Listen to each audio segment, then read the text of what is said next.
今日も一日ご苦労様でした。このチャンネルはあなたを心地よい睡眠へと誘う朗読チャンネルです。動物たちが織りなす心温まる物語で深い眠りに誘われましょう。眠りの世界へと導く物語を枕元でお楽しみください。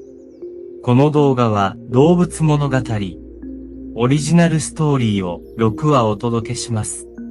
当チャンネル眠りの語り部ではあなたの夢のお供になる物語をご用意していますので、深い眠りへと旅立つ前にぜひチャンネル登録をよろしくお願いします。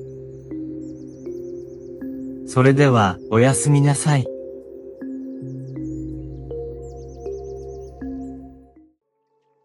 枕元の小さな冒険。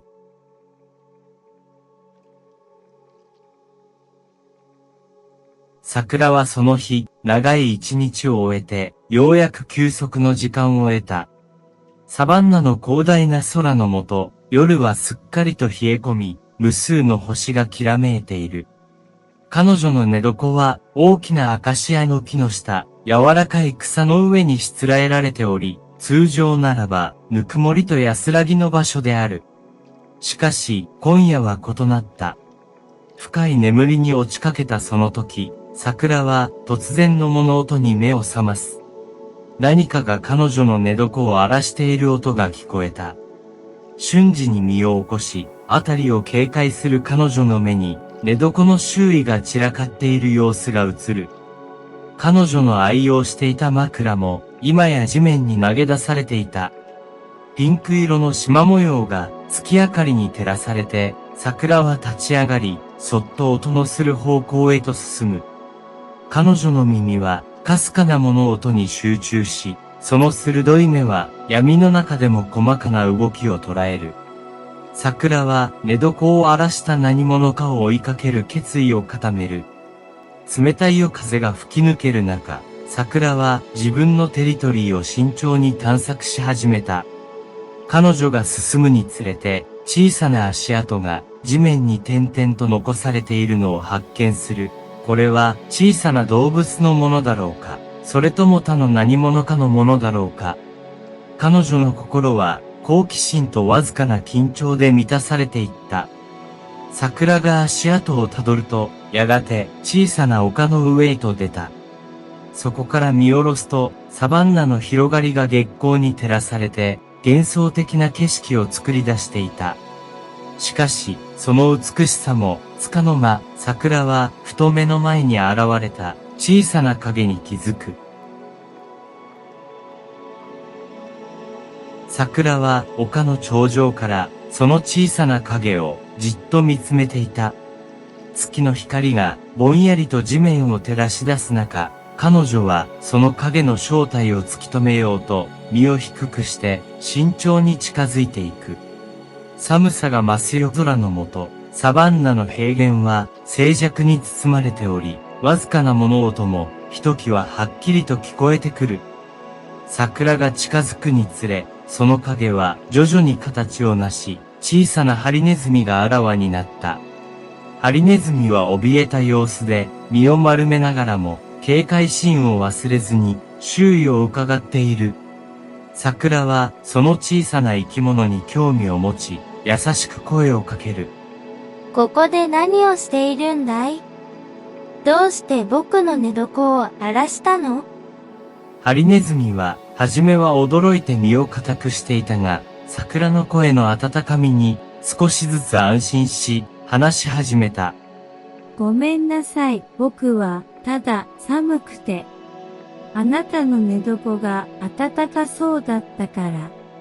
桜は、ハリネズミの言葉に理解を示し、彼の事情を聞くうちに、彼もまた季節の変わり目に苦労していることを知る。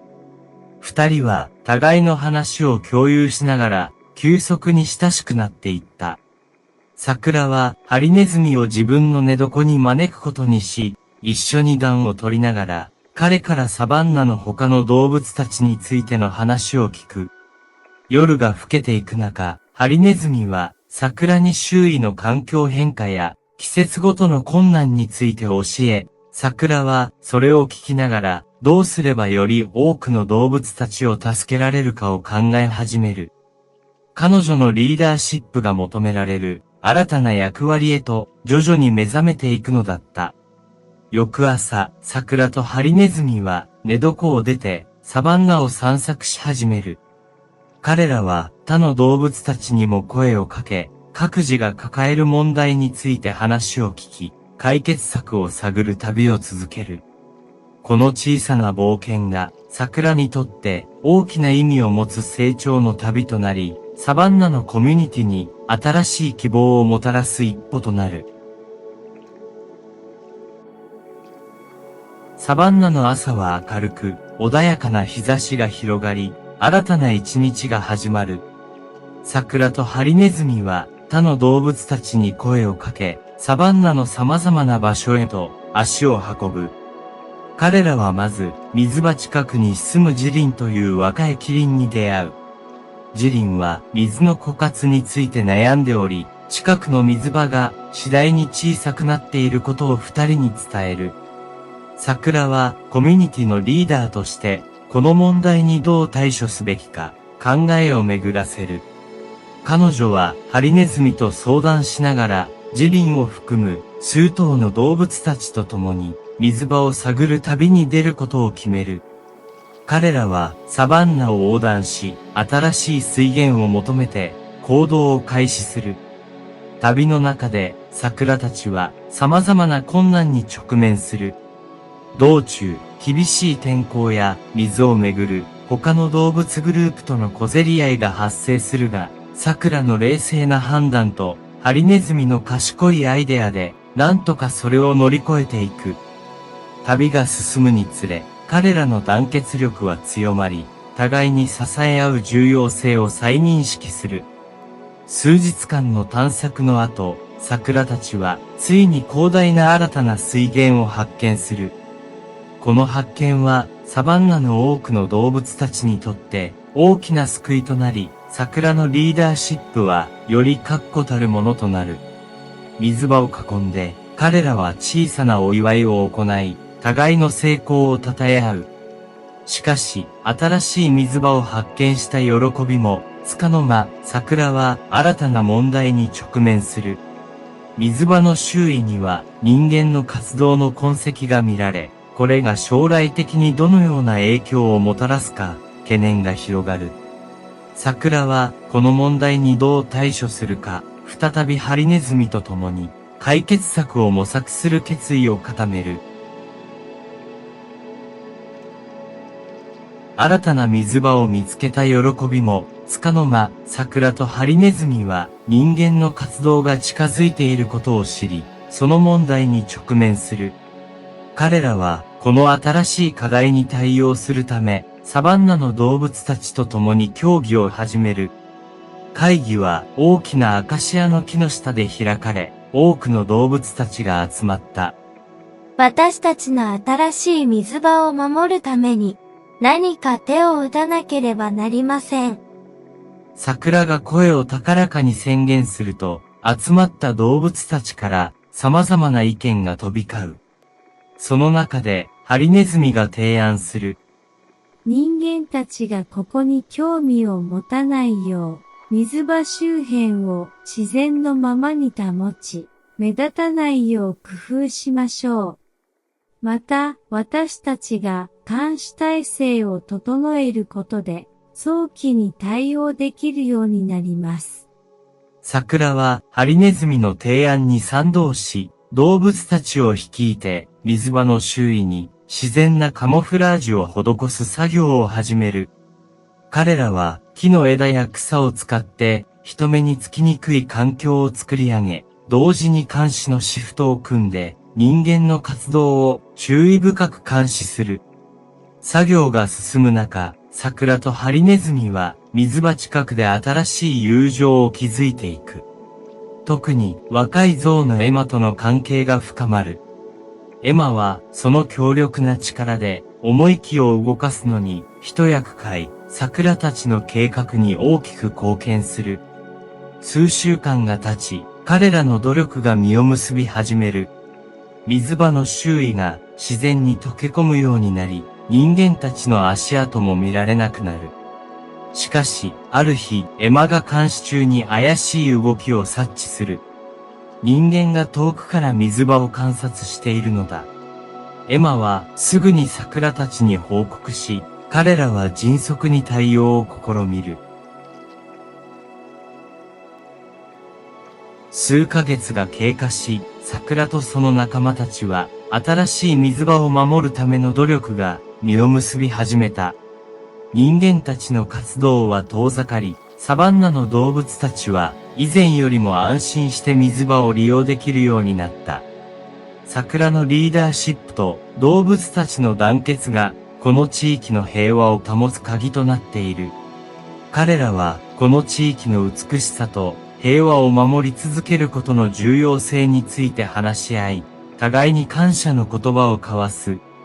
皆のおかげで、この水場はただの場所ではなく、私たちの家になりました。桜が語りかけると、周囲の動物たちもうなずき合い、その言葉に強く共感する。彼らは、この水場を中心に、一つの大家族のように結ばれていた。ある日の夕暮れ時、桜は水場のほとりで一人静かに座り、過去の出来事を思い返す。彼女は自分がどれほど成長したか、そしてこれからも仲間たちと共にさらなる課題に立ち向かっていく覚悟を新たにする。その時、ハリネズミがそっと近づいてきて、桜の隣に座る。桜、今日は星がとても綺麗だね。君のおかげで私たちも安心して星を眺められるよ。ええ。これからもずっと、この場所を守っていくよ。一緒にね。星空の下、二人は未来に向けての希望を共有しながら、その夜を静かに過ごす。桜の小さな冒険は、彼女自身だけでなく、サバンナ全体に大きな影響を与えた。彼女の寝床から始まった冒険が、結果的には多くの生命をつなぎ、保護する大きな力となったのである。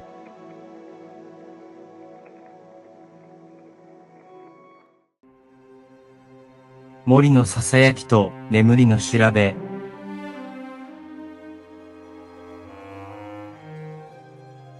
森の奥深くに一匹の若いタヌキが住んでいました。彼の名はリンといい、この広大な森の秘密を解き明かすことが彼の夢でした。ある月明かりのもと、リンは不思議な音を耳にします。それはまるで誰かが笛を吹いているような、けれどもどこか違う森自体が奏でるような調べでした。好奇心に駆られたリンは、その音の出所を求めて冒険の旅に出ます。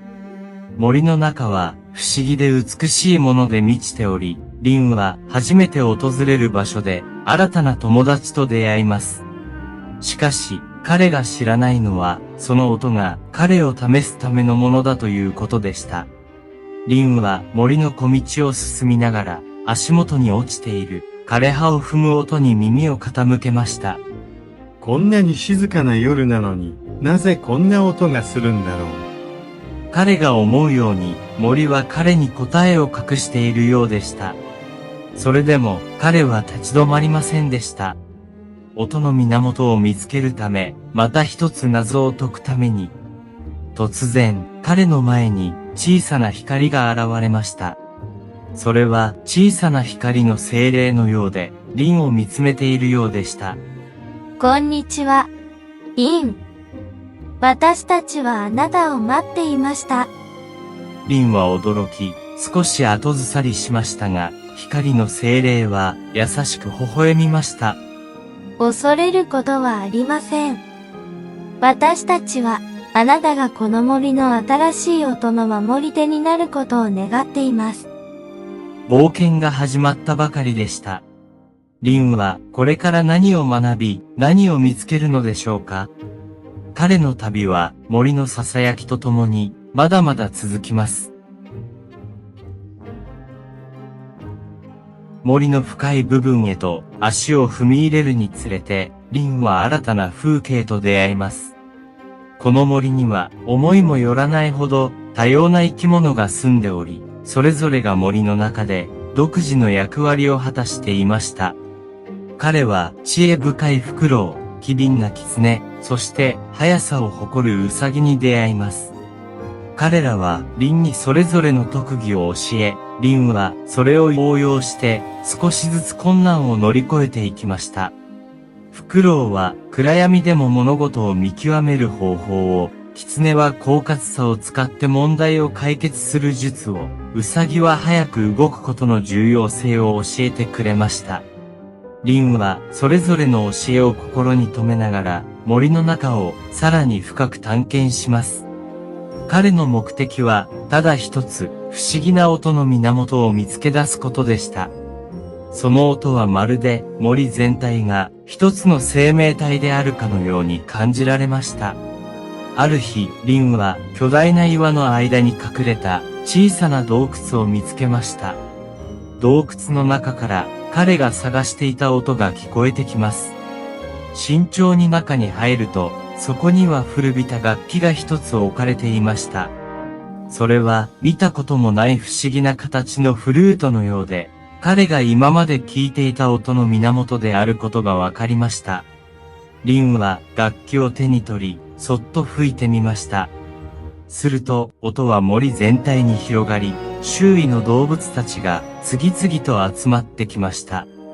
彼は突然、楽器が森の生き物たちとのコミュニケーションツールであることを悟ります。この発見は、リンに大きな喜びを与えましたが、同時に大きな責任も伴うことを彼は理解していました。この楽器を使って彼は森の生き物たちとの間に新たな絆を築いていくことになるのです。しかし森の平和は間もなく試されることになります。遠くの山から森を脅かす暗い影が迫っていました。リンが楽器を手に入れたことで彼と森の生き物たちの間には強い絆が築かれました。彼は楽器の音を通じて森の様々な生き物たちと意思疎通ができるようになります。この力を利用してリンは森の問題を解決するリーダーとしての役割を果たすようになります。彼は楽器を使って森の生き物たちを集め、情報を共有し、協力して困難に立ち向かう計画を立てます。ある日、リンとその仲間たちは森の端から迫り来る不穏な影の正体を探るために小さな探検隊を組んで調査に出かけます。この影は森にとって未知の危険をもたらす恐れがありました。探検隊は森の深い部分を進みながら周囲の変化に警戒します。やがて彼らは古代の遺跡を発見します。この遺跡は古い石造りで中央には大きな石の像がありました。像からはリンが持つ楽器と同じような音が発せられています。リンは遺跡の像に近づき楽器を吹いてみることにしました。音楽が響くと像はゆっくりと動き出し古い精霊が現れました。この精霊は森を守るために古くから存在していた守護者でした。精霊はリンに話し始めます。若き狸よ、あなたの勇気と楽器の力によって私は目覚めました。森を脅かす闇の力に立ち向かうため、私たちは共に働かなければなりません。精霊はリンに重要な使命を託します。それは森を守るため、そして音の真実を解き明かすためにリンが選ばれたのです。リンはこの使命を受け入れ、精霊と共に闇の力に立ち向かう準備を始めます。その夜、リンは仲間たちと共に遺跡での新たな発見とこれからの挑戦について話し合います。彼らは困難を乗り越えるための計画を立て、森全体を守るために協力を誓い合いました。リンとその仲間たちは古い精霊の導きに従い、森全体をめぐる大冒険を続けます。彼らは森を脅かす闇の力の正体を突き止め、その源へと近づいていきます。この冒険は、ただ単なる旅ではなく、彼らの友情と信頼を深める試練でもありました。リンは精霊から授かった特別な楽器を使って、動物たちを率い、困難な障害を乗り越えていきます。森の中の協力者たちも、それぞれの能力を最大限に発揮し、共に闇の力に立ち向かいます。彼らがついに闇の源にたどり着いたとき、そこには巨大な黒い石がありました。この石からは森を歪める強い悪意の波動が発せられていました。リンとその仲間たちは、この石が古い呪いによって森に悪影響を与えていることを知ります。リンは精霊と共に呪いを解く儀式を行うことを決意します。彼らは森の生き物たちと協力し、全員で力を合わせて呪いを解き放つための儀式を始めます。リンが楽器を吹き鳴らし、精霊が古代の呪文を唱える中、周囲の動物たちもそれぞれの声を合わせて歌います。この力強い合唱によって、黒い石から発せられる闇の波動は次第に弱まり、最終的には完全に浄化されます。森は再び明るい光に満ち、生き物たちの間には平和が戻ります。この大冒険を通じて、リンは真のリーダーシップと友情の重要性を学びました。彼と仲間たちは団結し、彼らの勇気と協力が森を救ったのです。森の中の生き物たちも、リンとその仲間たちに深い敬意を表し、新たな平和の時代が始まりました。呪いが解かれ、森はかつてないほどの平和を取り戻しました。リンとその仲間たちの勇気ある行動が、森全体に希望と安らぎをもたらしました。森の生き物たちは、新たな平和の象徴としてリンを称え、彼は森の音の守り手としての役割を全うすることになります。終わりの日、リンは森の中心にある大きな木の下で、精霊たちと一緒に集まります。そこで彼は、この旅で学んだことすべてを森の生き物たちと共有することにします。リンは楽器を使って森の歌を奏で、その音楽は森全体に広がります。この音楽は私たち全員の絆を象徴しています。私たちが一緒にいる限り、この森はいつも安全で平和でいられるでしょう。祝いの夜が訪れ、森の生き物たちは星明かりの下で大きな宴を開きます。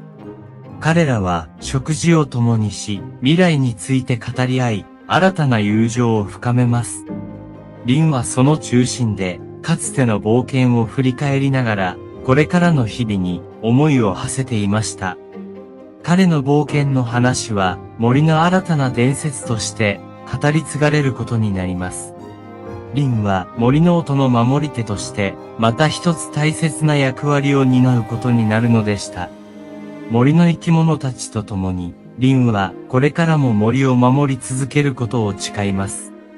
森は彼の家であり、彼の友人であり、彼の家族です。そしてその夜、森全体が一つになったように、すべてが調和の中で眠りにつきました。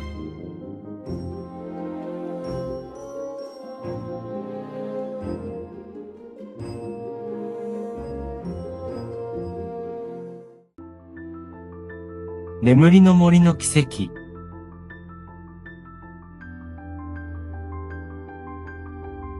古代の森は、その名の通り、遥か昔から存在していた。厚く重なった木々の間からは、ほとんど光が差し込まず、地面は常に湿った苔で覆われていた。森の住人たちは、この静かで穏やかな環境に慣れ親しんでいた。中でも、ローロは森の中心にある大きな洞窟で、のんびりと過ごすのが好きだった。ある夜、ローロがいつものように星空を眺めていると、ふと空に不思議な光が現れた。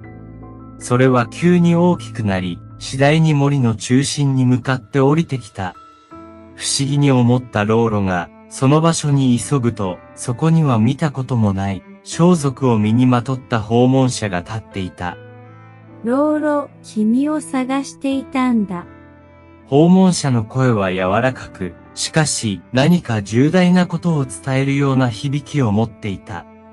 彼女は自らをエリアと名乗り、遠い南の国から来たと語った。彼女の国では、伝説の生き物が守り人として崇められ、森の古い秘密についても熟知しているという。この森は、かつて強大な力を持つ生き物たちが住んでいた場所だ。その力は今もなお森のどこかに眠っている。だが、その力が誤って目覚めたら、森も我々も大きな危険にさらされるかもしれない。エリアはローロに森に隠された力を守る使命を託した。その力を探り、適切に保護することが今後の平和を保つ鍵となるだろう。ローロは自分に何ができるのか確信はなかったが、森とその住人たちを守るために、この新しい使命を受け入れることに決めた。そしてエリアと共に森の深い秘密を解明する旅が始まった。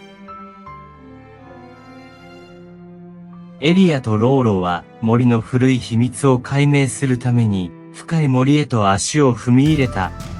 二人はまず古代の地図を元にして伝説に記された場所を目指すことにした。地図には謎のシンボルが描かれており、それが示す場所には特別な力が宿っているとされていた。旅の始め、二人は森の変わらぬ美しさに驚かされることしきりだった。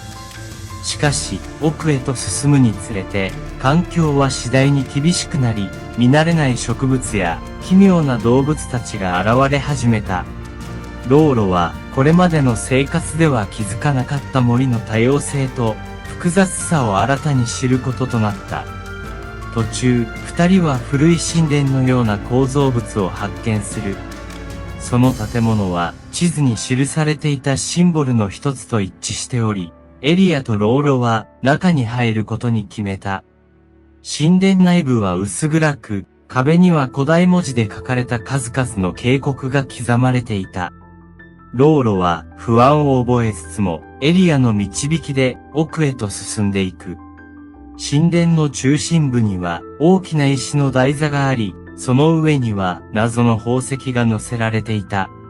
宝石からは強い光が放たれ、その光は森全体に影響を与える力を持っていることが分かった。エリアはローロに、この宝石が古代の力を封じ込める鍵であると説明する。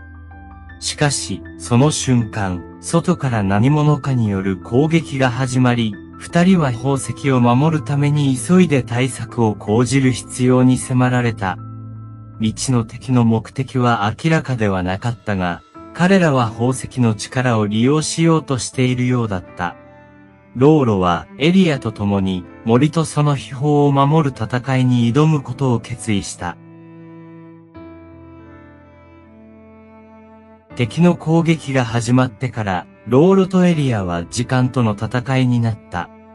外からの侵入者たちは、強力な魔法や巧妙な罠を使って森に迫ってきた。二人は神殿を守るため、その周囲に防御の呪文を施し、エリアの知識とローロの力を組み合わせて対抗した。侵入者たちの正体は、南の国から来た他の派閥であることが判明する。彼らは森の力を利用して自国の力を増すことを企んでいた。エリアはかつて自分たちと同盟を結んでいたが、今は彼らの野望を阻止するために、ローロと共に戦うことになった。戦いの中で、ローロは自分の体が古代の力に反応して変化していくのを感じた。彼の体からは時折、金色の光が発せられ、それが敵の攻撃を押し返すことがあった。エリアはローロに、彼がこの森の選ばれし守護者であるかもしれないと告げた。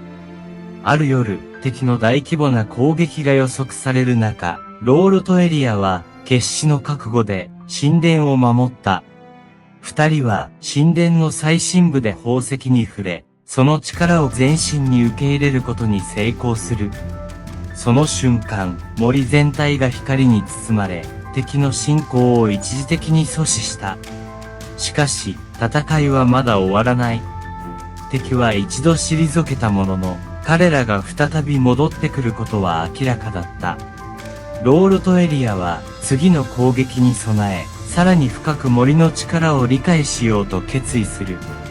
彼らは森のさらなる秘密を解き明かし、完全なる守護者へと成長するための旅を続けることにした。ローロとエリアは神殿の深くにある古代の図書館を発見する。ここには森とその力について書かれた古文書が数多く保存されていた。二人は文章を読み解きながら森が持つ真の力とその使命を徐々に理解していく。文書によると森に宿る力は古代の戦いで封印されたもので適切な守護者によって管理されなければならない。その力が誤って解放された場合、世界中に大きな災いをもたらす可能性があった。ローロは自分がこの重大な役割を担う運命にあることを知り、さらに強い決意を固める。エリアとローロは森の古代の守護者たちが用いた修練の場所を訪れる。そこで彼らは森の力と調和するための瞑想や体術を学び、自らの精神と肉体を磨く。訓練の過程で、ローロは自分の内に秘められた力と直接対話する体験をする。彼の心と体は徐々に古代の力と一体化していった。訓練が進むにつれて、外の世界からの脅威が再び近づく。敵は新たな計画を立て、さらに強力な魔法を使って森を侵攻しようとした。ローロとエリアは訓練を一時中断し、森の境界線に向かって守りを固める。森の動物たちもまた、この戦いに参加するために集結し、一致団結する。決戦の日、ローロは森の古代の力を完全に引き出し、光と影の大魔法を使いこなす。彼の力は敵の侵攻を食い止め、森を守るための壮大な光の壁を作り出す。エリアはその隣で支援の魔法を展開し、森の生命たちを守った。戦いの後、森は平和を取り戻し、ローロは正式に森の守護者として認められる。彼とエリアは森の奥深くで新たな生活を始め、常に森を守る準備を怠らない。戦いが終わり平和が訪れた森は、かつてないほどの調和と美しさを取り戻していた。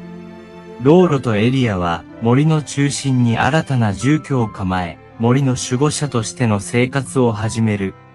森の動物たちは二人をリーダーと認め、何か問題が発生するたびに助けを求めに来るようになった。ある日、ローロは森の中で特別な祭りを開催することを提案する。この祭りは森とその住人たちが一致団結したことを祝うため、またこれからの繁栄を願うために行われる。祭りの準備が進む中、多くの動物たちが協力して、装飾や食料の準備を手伝い、森全体が一つになる感覚が生まれた。祭りの日、ローロは森の中央で守護者としての誓いを新たに行い、森の平和と安全をこれからも守ることを誓う。エリアはローロのそばで魔法の力を使い、空には美しい光のショーが展開される。光の中から古代の守護者たちの幻影が現れ、ローロとエリアを祝福する。祭りは夜通し続き、動物たちの笑い声や歌が森中に響き渡る。祭りの最後に、ローロはすべての動物たちに感謝の言葉を述べ、森の未来がこれまで以上に明るいものになることを約束する。森の奇跡とも言えるこの日から、ローロトエリアの下で森は新たな章を迎える。彼らの冒険と奮闘が森にとってただの過去の出来事ではなく未来への希望となったのである。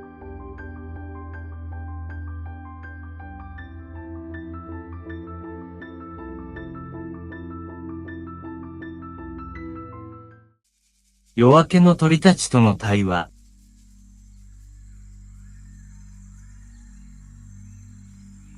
孤島の鳥たちは夜明けの穏やかな光とともに新たな日を迎えようとしていた。しかし、この平和な光景は長くは続かなかった。空は急速に暗雲で覆われ、強い風が島を襲い始めた。カナリアのフィオは巣の中で身を縮めながら突然の嵐に驚いていた。こんなに強い風は一体何年ぶりだろう。フィオは心配そうに巣の外を眺める。木々は激しく揺れ、葉っぱが風に舞い上がっていた。嵐は一晩中続き、夜が明ける頃には多くの鳥たちの巣が壊れ、食料源も大きく損なわれていた。フィオは他の鳥たちと共に落ち着いた後の状況確認を始めた。大丈夫かな、みんな。フィオは仲間たちを一人一人見回りながら尋ねる。幸いなことに、怪我人は少なかったが、家を失った鳥たちの不安が空気を重くしていた。嵐が去った後、フィオはリーダーシップを取り、集まった鳥たちを励まし、みんなで協力して島の復旧作業を始めることに決めた。壊れた巣の修復、散らばった材料の回収、食料の確保。一緒に頑張ろう。これも自然の試練だ。私たちは乗り越えられる。そして復旧作業の中でフィオは島の奥深くに隠された古い秘密を偶然発見する。それは島が以前に何者かによって何か特別な目的で使われていたことを示唆する古い記録だった。フィオはこの発見がただの偶然ではないと感じ、島のさらなる探索を決意する。これはただの嵐じゃなかったのかもしれない。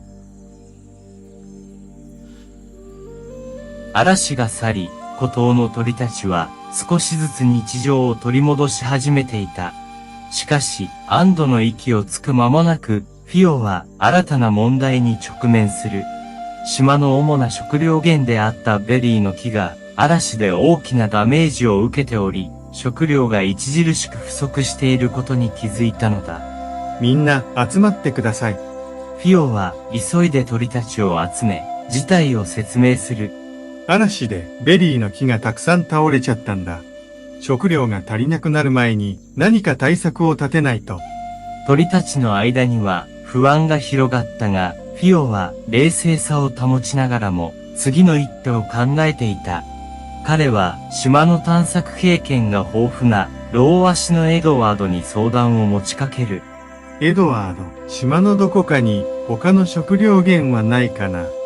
北の方に以前は行かなかった未探索の地があるよ。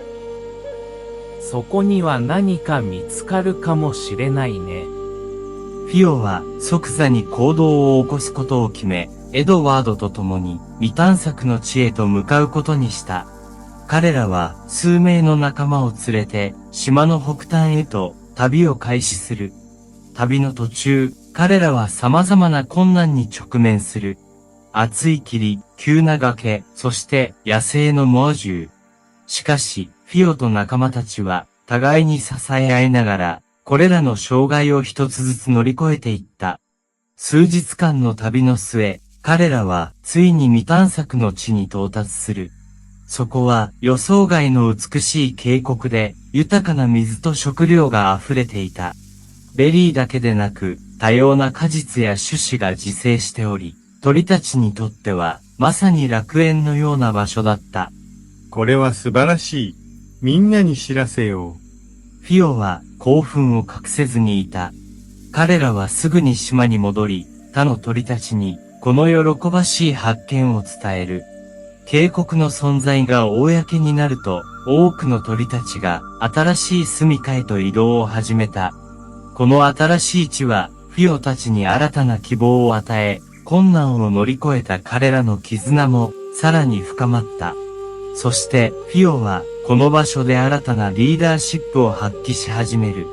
しかし、彼らがまだ知らない渓谷の秘密が、これから彼らを待ち受けていた。渓谷に移り住んだフィオと仲間たちは、新しい環境に順応しつつ、その豊かな資源を活用し始めていた。しかし、新しい住処での生活は、単なる食料の豊富さだけではなく、予期せぬ発見と冒険ももたらしていた。ある日、フィオは渓谷を探索している最中に、不思議な色の小鳥を見つける。この小鳥は、島のどの文献にも記載されていない種であり、フィオは新しい発見に興奮を隠せなかった。こんな鳥を見たことがないよ。どこから来たんだろう？フィオは新しい小鳥と友達になり、彼の名前をミコと名付ける。ミコは渓谷のさらに奥に住む多くの未知の鳥たちとの交流をフィオに紹介し、それが新たなコミュニティの形成へとつながる。ミコとの出会いにより、フィオたちは渓谷の奥深くへと足を進め、多様な鳥たちとの新しい関係を築き始める。この渓谷には、フィオたちが以前に想像もしていなかった種類の鳥が生息しており、それぞれが独自の鳴き声や生態を持っていた。新しい鳥たちとの交流を深める中で、フィオはさらに渓谷の特性を理解するようになる。渓谷はただの隠れ家ではなく、古くから多くの種が共生してきた場所であり、それぞれの種が環境に適応して独自の進化を遂げていたことを学ぶ。この発見はフィオたちに渓谷のさらなる探索の意欲を与える。彼らはこの地のすべてを学び、新しい友達として迎え入れられた鳥たちと共に、より豊かな生活を築いていく決意を固める。しかし、美しい渓谷の生活は、外部からの脅威によって、時折試される。他の地域からの鳥たちも、この豊かな地を求めてやってきており、時には資源をめぐる争いが発生することもあった。フィオは、こうした問題にも対処しながら、すべての鳥たちが共生できる方法を模索する。フィオたちの努力により、渓谷はやがて島の他の地域にも知られるようになり、多くの鳥たちが新しい希望を見出す場所となる。彼らの生活は単なる生存以上のものへと進化し、新しい交流と発見の中心地となっていった。新しい渓谷の生活が落ち着き始めた頃、フィオと仲間たちは新たな課題に直面する。渓谷の気候が不安定になり始め、これまで経験したことのないような異常気象が頻発するようになった。最近天候がおかしいね。こんなに急に寒くなったり、暑くなったり。フィオは他の鳥たちと共に、この新たな問題にどう対処すべきか議論を始める。彼らは渓谷の環境が彼らの生活に大きな影響を与え始めていることを認識し、状況に適応するための計画を立てることが必要だった。環境学者でもあるハトのジェマが渓谷の気候変動の研究を始めることを提案する。私たち自身で気候のデータを収集し、どのような変化が起こっているのかを把握しましょう。それによって、どのように対応すればいいのかが見えてくるはずです。フィオと仲間たちは、ジェマの指導のもと、温度や風のパターンを記録し始める。彼らは、異常な気候変動が、彼らの食料源や生活環境にどのような影響を及ぼしているのかを詳しく分析する。このデータ収集と分析を通じて、フィオたちは渓谷の気候が周期的に大きな変動を経験していることを発見する。彼らはこれまでの生活様式を変え、新しい気候条件に適応する多様な戦略を考案する必要があると結論付ける。例えば、冷え込む季節には暖を取るために、共同で巣を作る方法や、暖かい羽を持つ鳥たちが、他の鳥を温める方法などが提案される。また、暑い時期には、水分を保持しやすい食料の探求や、日陰を作る植生の管理が重要になる。これらの新しい取り組みは、渓谷の鳥たちにとって、学びと成長の機会となる。彼らは、環境の変化を、ただの障害ではなく、共同体として成長するためのチャレンジと捉えるようになる。フィオは、この経験を通じて、単にリーダーとしての役割を果たすだけでなく、仲間たちを支え、彼らからも学ぶことの大切さを改めて認識する。彼のリーダーシップのもと、渓谷の鳥たちは、これまで以上に団結し、互いに支え合いながら、未来に向けて進んでいく。フィオと渓谷の鳥たちの生活は、新たな気候に適応する挑戦を乗り越え、より強固な共同体として成長していた。彼らは、渓谷の環境と調和する方法を見つけ、それが彼らの生活をより豊かにしていた。しかし、フィオの心には、新たな探求の種が芽生えていた。みんな、渓谷はもう私たちの家だ。でも、この島には、まだ見ぬ場所がたくさんある。もっと広い世界を知る時が来たんじゃないかな。フィオは仲間たちとこの思いを共有し、新たな探索の計画を立てることを提案する。渓谷の生活が安定した今、彼らには外の世界を探る余裕が生まれていた。エドワード、ニコ、ジェマをはじめとする仲間たちも、フィオの提案に賛同する。彼らは、それぞれの独自の能力を活かして、島の他の地域への探検隊を組織することに決める。新しい地域には、新しい友達も、新しい発見も待っているだろうね。フィオは、探検隊のリーダーとして、島の未知の地域への航海を開始する。彼らの旅は、海岸線に沿って進み、途中で見つけた各地の特有の生態系や新たな鳥たちとの出会いを記録する。この新しい探求は、フィオたちにとって、ただの地理的な発見以上の意味を持っていた。それは、自分たちの住む島の理解を深め、さらには他の生物との共存の可能性を探る旅でもあった。渓谷を出発して、数週間後、フィオたちは島の北端にある別の豊かな森林地帯に到達する。ここでも彼らは新たな種の鳥たちと出会い、互いに知識を交換し、友情を育む。私たちの旅はまだ終わらない。島の各地にはまだまだ知らないことがいっぱいある。一緒に学び、一緒に成長しよう。フィオの言葉に仲間たちは新たな希望と冒険心を胸に次の目的地へと羽ばたいていく。物語はここで一旦終わるが、フィオと仲間たちの探求は終わらない。彼らの旅は常に新しい発見と新しい出会いに満ちており、それが彼らの生活を永遠に豊かにしている。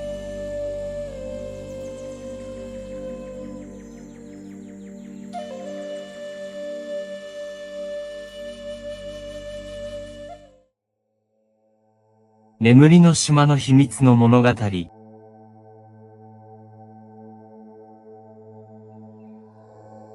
ルナは春の息吹に誘われるように野原を駆け巡っていた。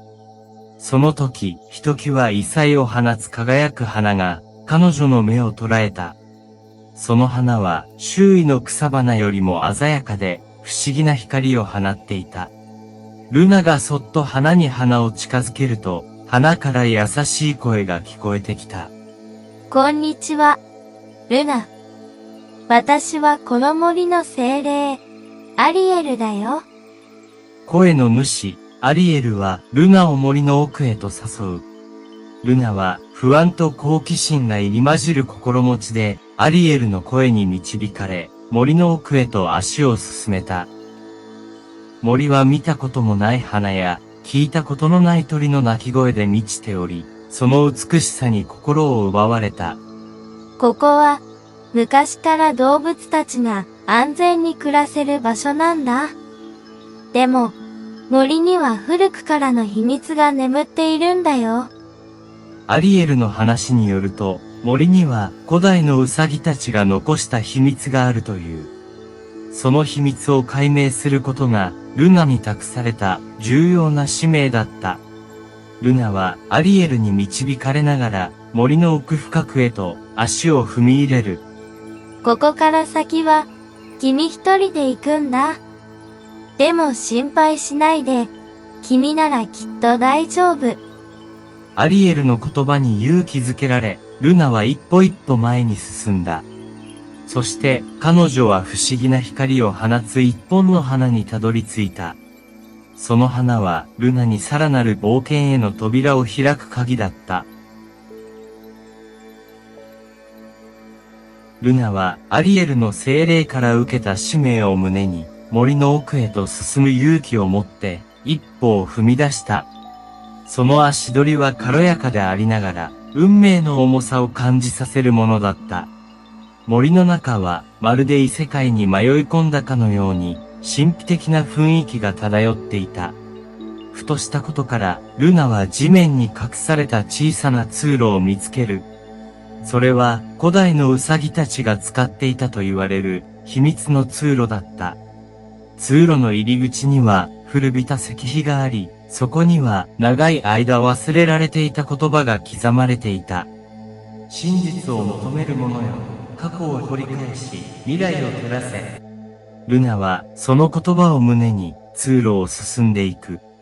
通路は薄暗く、ところどころに古い壁画や文字が残されており、そのすべてが彼女の一族の歴史を物語っていた。壁画にはウサギたちが人間と共に生活していた様子が描かれていて、古い呪文や伝説が石に刻まれていた。通路の最陽にある神殿に到着したルナは、そこで一族が守るべき重要な役割について知ることになる。神殿には古代のウサギの霊が守る神秘の石があり、その石には一族を守るための力が秘められていた。一族の守護者たる者、神秘の石の力を引き出し、眠りの島を繁栄させる使命を担う。ルナはその使命を受け入れ、神秘の石に触れる。すると、彼女の体に温かな光が流れ込み、未知の力が目覚めるのを感じた。これで彼女は一族を導く新たな守護者としての旅を本格的に始めることになる。ルナが神秘の石に触れ、その力を宿したことで、彼女の旅は新たな段階へと移行する。石の力が目覚めると同時に、眠りの島全体にも変化が訪れる。島の各地からルナのもとへと様々な動物たちが集まり始めた。彼らはルナが新たな守護者であることを感じ取り、彼女のもとへと導かれてきたのだ。しかし、神秘の力を完全に掌握するには、ルナはさらなる試練に挑む必要があった。その試練は眠りの試練と呼ばれ、彼女の精神と体の限界を試すものである。試練の場は、島の最も神聖な場所である大樹の下で行われる。ルナよ、真の守護者となるためには、自己の限界を超え、心の中に眠る真の力を呼び覚ます必要がある。森の古老たちが語るには、この試練を通じてのみ、ルナは一族を導く真の力を得ることができるという。試練は3日3夜続き、ルナは食事も睡眠も取らず、自身の内なる声と対話しながら、課題に挑む。試練の最中、ルナは自らの恐れや不安に直面する。彼女は幾度となくくじけそうになるが、島の動物たちが見守る中、彼女の内に秘められた勇気と決意が芽生える。試練の最後には、ルナが自らの内に秘めた力を完全に解放し、その光が島中に広がる。試練を乗り越えたルナは、心身ともに成長し、真の守護者としての自覚と責任を新たにする。島の動物たちも、この新しい守護者を全力で支えることを誓う。試練を乗り越え、真の力を手に入れたルナは、眠りの島に広がる最後の謎、真実の光を見つけ出す旅を続ける。この光は、一族に代々伝わる伝説の中で語られる、島の未来を照らす力を持つとされている。ルナは、島の中心地へと向かう。そこには、古代の泉があり、伝説によれば、泉の底から、真実の光が湧き出るという。泉への道は、危険で困難に満ちており、ルナは多くの困難に直面する。途中、様々な動物たちが彼女の旅に同行し、助けを提供する。旅の中で、ルナは自身の過去と向き合う。彼女の一族がなぜこの島に住むことになったのか、その歴史と目的が明らかになる。また、ルナは自身が持つ力の本当の意味を理解し始める。最終的に泉に到着したルナは、泉の水面に光が集まる瞬間を目撃する。その光はまばゆいばかりで、ルナはその中に自身と一族の未来が映し出されるのを見る。真実の光は彼女と島の動物たちに平和と調和の未来を約束する。この光を受けたルナは自分の役割がただ一族を守るだけではなく、島全体の生命と調和を保つことにあると悟る。彼女は新たな決意を胸に、島の守護者としての使命を全うすることを誓う。真実の光を手に入れ、その力を理解したルナは、眠りの島の守護者としての新たな生活を始める。島の中心にある古代の泉から放たれる光は、島全体に平和と繁栄をもたらす。ルナは動物たちと共に島を巡り、その美しい自然と調和を楽しむ日々を送る。彼女のもとには様々な動物が訪れ、彼女から物語や教えを聞くことを望む。ルナはそれぞれの動物に対して島の歴史と伝統を語り、共に未来を築くことを約束する。ルナの冒険は動物たちによって語り継がれ、彼女の勇気と知恵が島の新たな伝説となる。島の子供たちもまた、ルナの物語に触発され、未来への希望と夢を持って成長する。やがて、ルナは自分の役割が次の世代へと引き継がれる時が来ることを感じる。彼女は次の守護者を育てるための準備を始める。この過程で、ルナは自身が経験したことすべてを次の守護者に伝え、島の未来をその手に託す。島はルナと動物たちによって守られ続ける。彼女の物語は平和と調和の象徴として永遠に眠りの島の心に残り続ける。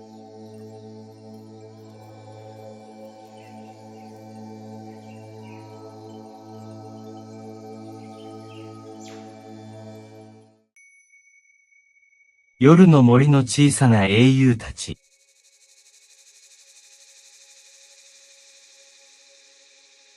深い霧が森を包む夜、リリーは大きなカシの木の下で立ち止まった。彼女の小さな心には幼い日の記憶が鮮明に残っている。兄と一緒にこの森で遊んだ日々、そして最後に交わした約束。いつかきっと戻ってくるよ。と言って兄は消えた。それから数年が経ち、兄の足跡をたどるリリーの冒険が今始まろうとしていた。霧の中を進むにつれ、リリーの足音だけが静かに響く。森は彼女にとって見慣れた場所だが、今夜は何かが違う。彼女は兄が最後に立ち寄ったと言われる古い林道へと向かった。その道はもう何年も人の手が入っておらず、自然に飲み込まれようとしていた。リリーは小さな手を木々に触れながら、道を確かめるように進んだ。リリー、怖くないの？突然、低い声が彼女を驚かせた。振り向くと、大きなフクロウが枝に止まって、じっと彼女を見ていた。大丈夫だよ。兄ちゃんがいつか戻るって約束してくれたから。と、リリーは答えた。フクロウはゆっくりとうなずき、霧の中へと消えていった。その眼差しには何かを伝えるかのような切なさがあった。リリーは再び歩き始めた。霧は次第に濃くなり、彼女の前に広がる道をぼんやりとしか見せなかった。しかし、リリーは止まらなかった。兄との約束を胸に、彼女はこの霧を抜け、兄を見つけると決めていた。霧が濃くなるにつれて、リリーの周りの景色は、次第にその輪郭を失い、すべてが白い片びらに包まれたように見えた。しかし、彼女の心は、不安で揺れることなく、一歩一歩を確実に森の奥深くへと進めていった。そして、その霧の中で、不思議なことが起こり始めた。足元には突然、明るく光るキノコが現れ、リリーの道を照らす。彼女がそのキノコに近づくと、キノコは色とりどりに光り輝き、まるで何かを語りかけるかのように変わる。その光は、リリーに兄の面影を思い起こさせた。兄は子供の頃、いつも彼女に自然の不思議を教えてくれた。キノコの光が薄れると、リリーはさらに深く森に足を踏み入れる決心を固めた。霧の中をさまよう中、リリーは耳を澄ませた。すると、遠くからかすかに悲しげな笛の音が聞こえてきた。音は悲しみと同時に美しく、リリーを引き寄せる力があった。彼女はその音のする方向へと歩を進め、やがて小さな湖のほとりに出た。湖は静かで、表面には薄い霧が漂っていたが、その向こう側から笛の音が聞こえていた。湖を渡るには小さな木製の橋を渡る必要があった。リリーは慎重に一歩一歩を踏み出し、湖の中央に立つと、再び彼女の足元で、キノコが光り始めた。光るキノコは、湖の反対側へと続く道を示しているようだった。彼女は湖を渡り終え、霧の中で、ぼんやりと浮かぶ森のさらに奥へと歩を進めた。その時、リリーは、突然前方に大きな影を見つけた。心臓がドキドキとなり始める中、リリーはゆっくりと近づいていった。影は徐々に形を明らかにし、それは巨大な樹木だった。樹木の根元には古びた木製の箱があり、リリーはそっと蓋を開けた。箱の中からは兄が子供の頃に集めたという植物の標本や日記が現れた。それらを手に取ると、リリーは涙がこぼれるのを感じた。兄の文字からは、彼がこの森にどれだけの愛を注いでいたかが伝わってきた。リリーは日記を胸に抱き、兄が残した森の謎を解明するための次の手がかりを求めて、再び霧の中を歩き始めた。リリーが深い霧を抜けると、そこには森の古木が佇んでいた。この木は兄が子供の頃によく遊んだという特別な場所で、古木の根元にはふかふかの苔が生えていた。リリーはその苔に腰掛け、兄の日記を開いた。日記には森の秘密や彼が見つけた不思議な場所のスケッチが満載されていた。日記を読むうちにリリーはふと気づいた。古木の一部が兄の描いたスケッチと一致している。それは木の幹に彫られた奇妙なマークだった。リリーは手を伸ばし、そのマークに触れると、不意に木がかすかに震えた。震えとともに木の幹から小さな隙間が開き、中から古びた巻物が現れた。巻物を開くと、そこには古い言葉で書かれた森の伝説が記されていた。伝説によると、この森は古くから森の精霊が守っており、選ばれし者だけがその秘密を知ることができるという。リリーはその言葉を読みながら、兄がこの森で何を感じ、何を見つけたのかを深く理解し始めた。そして巻物の最後には一つの詩が書かれていた。それは森の精霊が選んだ者へのメッセージであり、リリーはその詩を読み上げることにした。詩を読むと突然周囲の霧が晴れていき、リリーの目の前には美しい光景が広がった。そこは兄が日記で何度も描いていた場所、森の心臓部にあたる神秘的な光の泉だった。リリーはその場に立ち尽くし、兄がここで何を思ったのか、彼がどのような感動を覚えたのかを感じ取ろうとした。泉の光は彼女の心を穏やかにし、同時に新たな決意をもたらした。リリーは兄がこの森を深く愛した理由を完全に理解し、彼の意志を継ぐ決意を固めた。リリーが光の泉を背にして、再び霧の中を進むと、森の空気が少しずつ変わり始めた。霧が薄れ、木々の間を通る光が増えていく。この変化は、リリーがこれまでの旅で得た知識と、兄の教えが、彼女自身の中で新たな力となり、森の精霊に認められた証だった。歩みを進めるにつれて、リリーは子供の頃に兄と一緒に見たことのある景色に出くわす。それは大きな岩が印象的な開けた場所で、ここが兄が最後に見た森の美しさを描いた場所だった。リリーは岩に腰を下ろし、深呼吸をしながら、兄がこの場所で何を感じ、何を考えたのかを思い巡らせた。その時、岩の影から小さな光が点滅し始める。近づいてみると、それは兄が使用していたと思われる小さなランタンだった。ランタンはまるでリリーを待っていたかのように、彼女が手に取ると、すぐに明るく灯り始めた。ランタンの光はリリーをある方向へと導き、彼女はその導きに従って歩き出した。光に導かれてたどり着いたのは古い木の橋だった。この橋を渡ると、兄が子供の頃に教えてくれた秘密の場所、森の奥深くに隠された小さな谷に出る。リリーは慎重に橋を渡り、谷に足を踏み入れる。谷の中心には小さな池があり、その水面は鏡のように静かだった。池のそばには石でできた小さな台座があり、その上には古びた手紙が置かれていた。リリーが手紙を開くと、それは兄からのメッセージだった。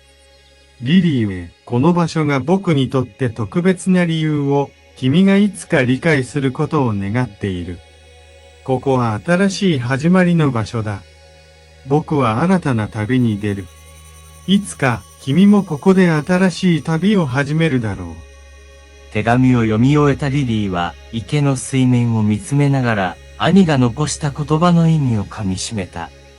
彼女は、この場所が兄にとってどれほど大切だったのかを感じ取り、ここで彼が得た平和と希望を自分も感じることができた。新しい理解と決意を胸に、リリーは谷を後にし、森の新たな守護者としての役割を果たすために、その場所を大切に守り続けることを誓った。リリーは新たな守護者としての自分の役割を受け入れ、森とその生き物たちとの調和の中で生活を始めた。彼女は兄が以前守っていたように、森の平和と安全を守るために日々を過ごすようになった。日が昇り、森はゆっくりと目覚め始める。鳥たちの歌、小川のせせらぎ、風に揺れる葉のささやき。これらすべてがリリーにとって新しい日の始まりを告げる音楽だった。彼女は毎朝森を歩き、新しい花が咲き、新しい命が誕生するのを見守りながら、森の生態系がどのようにつながっているかを学んでいた。ある朝、リリーは普段とは違う動物たちの動きを感じ取った。彼女が慣れ親しんだ小道を進むと、多くの動物たちが集まり、何かを待っているように見えた。彼らの視線の先には、一匹の若い鹿が立っていた。その鹿は傷を負っており、助けを求めていた。リリーは静かに近づき、鹿に手を差し伸べた。手を触れると、鹿は驚くことなく彼女を信頼し、リリーは優しくその傷を手当てした。